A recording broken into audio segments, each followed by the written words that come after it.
മൂന്നാം സീറ്റ് ഔദാര്യമല്ല, അത് മുസ്ലിം ലീഗിന്റെ അവകാശമാണ്. പാർലമെന്റ് തെരഞ്ഞെടുപ്പ് ആഗതമാകുമ്പോഴെല്ലാം സജീവമാകുന്ന ചർച്ചയാണ് മുസ്ലിം ലീഗിന്റെ മൂന്നാം സീറ്റ്.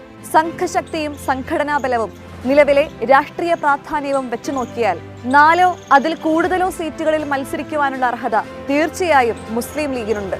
1962 കോൺഗ്രസിനോടും കമ്മ്യൂണിസ്റ്റ് പാർട്ടിയോടും ഒറ്റയ്ക്ക് മത്സരിച്ച് 2 പാർലമെന്റ് സീറ്റ് നേടിയ മുസ്ലിം ലീഗിന് 6 പതിറ്റാണ്ടുകൾക്കിപ്പുറം ഐക്യജനാധിപത്യ മുന്നണിയിലെ നിർണായക കക്ഷിയായി തുടരുമ്പോഴും 2 സീറ്റുകളിലധികം മത്സരിക്കാൻ അവസരം ലഭിക്കുന്നില്ല എന്ന വസ്തുത ഖേദകരം തന്നെയാണ്. മൂന്നാം സീറ്റ് പോലെ ഒരിക്കൽ മുസ്ലിം ലീഗ് 5ാം മന്ത്രിസ്ഥാനവും ആവശ്യപ്പെട്ടിരുന്നു. അന്ന് ആ വിഷയം വഷളാക്കിയത് കോൺഗ്രസ് തന്നെയായിരുന്നു.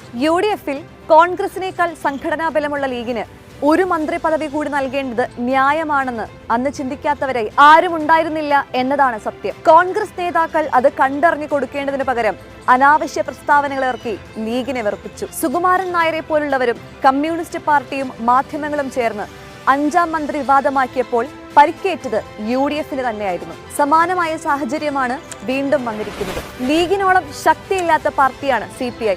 എന്നിട്ടും LDF അവർക്ക് 4 പാർലമെന്റ് സീറ്റുകൾ കൊടുക്കുമ്പോൾ ലീഗ് നേതാക്കൾ അർഹിക്കുന്നത് ചോദിച്ചു വാങ്ങുന്നില്ല എന്ന പരാതി ലീഗ് പ്രവർത്തകർക്കിടയിലുമുണ്ട്. കേരള രാഷ്ട്രീയത്തിൽ മുസ്ലിം ലീഗിന്റെ പ്രാധാന്യവും മുന്നണി ബലതന്ത്രത്തിൽ മുസ്ലിം ലീഗിന്റെ സ്ഥാനവും ചെറുതല്ല. കേവലം 2 MLA-മാർ മാത്രമുള്ള കേരള കോൺഗ്രസ് ജോസഫ് വിഭാഗത്തിനും ഒരു MLA പോലുമില്ലാത്ത RSPക്കും ഓരോ പാർലമെന്റ് സീറ്റ് വീതം അനുവദിക്കുമ്പോൾ 15 MLA-മാരും ആയിരക്കണക്കിന് ജനപ്രതിനിധികൾ ത്രിതല പഞ്ചായത്തുകളിലുമുള്ള മുസ്ലിം ലീഗിന് കേവലം 2 സീറ്റുകളിൽ മാത്രമാണ് മത്സരിക്കാൻ അവസരം ലഭിക്കുന്നത്. ലീഗ് കൂടുതൽ സീറ്റുകൾ ചോദിച്ചു വാങ്ങുന്നില്ല എന്നതാണ് വാസ്തവത്തിൽ ഔദാര്യമെന്ന് പറയാതെ വയ്യ. ഇടതുമുന്നണിയിൽ സംഘടനാ ശക്തിയിൽ മുസ്ലിം ലീഗിനേക്കാൾ ഏറെ പിന്നിലുള്ള CPIക്ക് ലഭിക്കുന്നത് 4 സീറ്റുകളാണ് എന്ന വസ്തുത കണക്കിലെടുത്താൽ മുസ്ലിം ലീഗിന് കൂടുതൽ സീറ്റുകൾ എന്നതാണ് നീതിയെന്നും അത് ലീഗിന്റെ അവകാശമാണെന്നും ആർക്കും മനസ്സിലാവും. ലീഗ് ഒരു സീറ്റ് കൂടി അർഹിക്കുന്നുണ്ടെന്ന് കോൺഗ്രസ് നേതാക്കളും പരസ്യമായി സമ്മതിക്കുന്നുണ്ട്.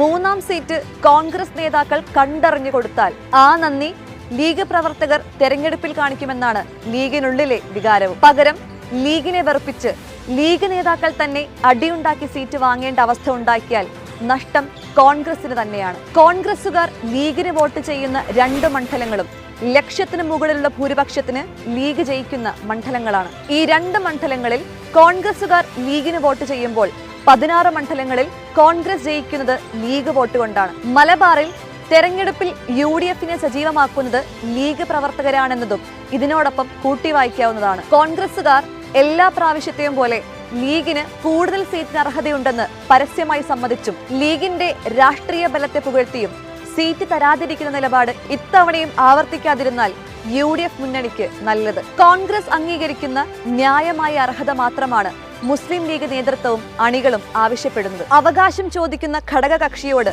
മുഖം തിരിക്കുന്ന അവിവേകം UDF നേതൃത്വത്തിൽ നിന്ന് ഇത്തവണയും ഉണ്ടാകാതിരിക്കട്ടെ എന്നാണ് ഇപ്പോഴത്തെ രാഷ്ട്രീയ കാലാവസ്ഥയും പറയുന്നത്.